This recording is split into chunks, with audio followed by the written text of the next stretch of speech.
కరీంనగర్ చిరంజీవిగా సినిమాలో కనిపించడం జరిగింది.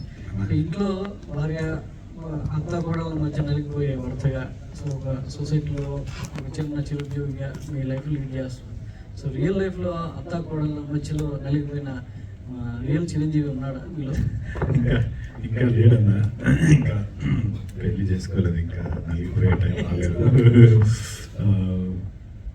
బట్ లైఫ్లో చూస్తుంటాం కదా, వేరే ఫ్రెండ్స్ని కావచ్చు, లేకపోతే కజిన్స్ని కావచ్చు, వాళ్ళని కావచ్చు, మీలాంటి వాళ్ళని చూసినప్పుడు ముందే ఎక్స్పీరియన్స్ ఇచ్చాడు డైరెక్టర్.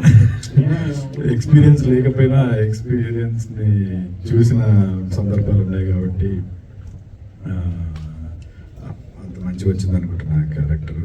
బట్ పర్సనల్ ఎక్స్పీరియన్స్ అయితే ఏం లేదన్న. బట్ థ్యాంక్ యూ, మీరు కూడా చాలా మంచిగా మాట్లాడినారు నా సినిమా గురించి. మంచి రివ్యూ కూడా ఇచ్చిండ్రు. చాలా పెద్ద ప్లాట్ఫామ్. మీ కోస్టార్ గురించి చెప్పండి. మీ కోస్టార్ భూమి శెట్టి అమ్మాయిని మీరు అందరూ మర్చిపోయారు. భూమి శెట్టి చాలా బాగా చేసింది అమ్మాయి కూడా. ఈక్వల్లీ చిరంజీవి ఎంత అయితే ఇంపార్టెంట్ ఆ సినిమాకి, విజయశాంతి కూడా అంతే ఇంపార్టెంట్. ఆ అమ్మాయి లేకపోయింటే ఆ క్యారెక్టర్కి అంత మంచి పేరు వచ్చేది కాదు.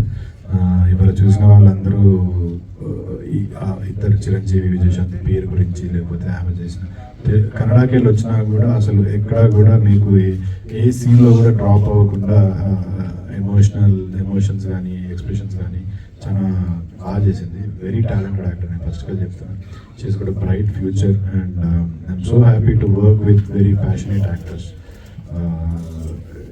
Once again, I would like to thank Bhumi Shetty for being such an amazing co-star, and I would like to wholeheartedly wish her amazing projects ahead. యునానిమస్గా అందరూ చూసిన ఆడియన్స్ కావచ్చు, ఇచ్చిన రివ్యూవర్స్ కావచ్చు, మీడియా వాళ్ళు కావచ్చు, పాత్రికేయులు కావచ్చు, అందరూ బాగా చేశామని చెప్తున్నారు. సో దట్ ఈస్ బికాస్ నేను వచ్చిన బ్యాక్గ్రౌండ్ కావచ్చు, కల్చర్ కావచ్చు, అక్కడ నుంచి వచ్చిన కాబట్టి అంత బాగా చేయగలిగిన అనుకుంటున్నాను. So yeah.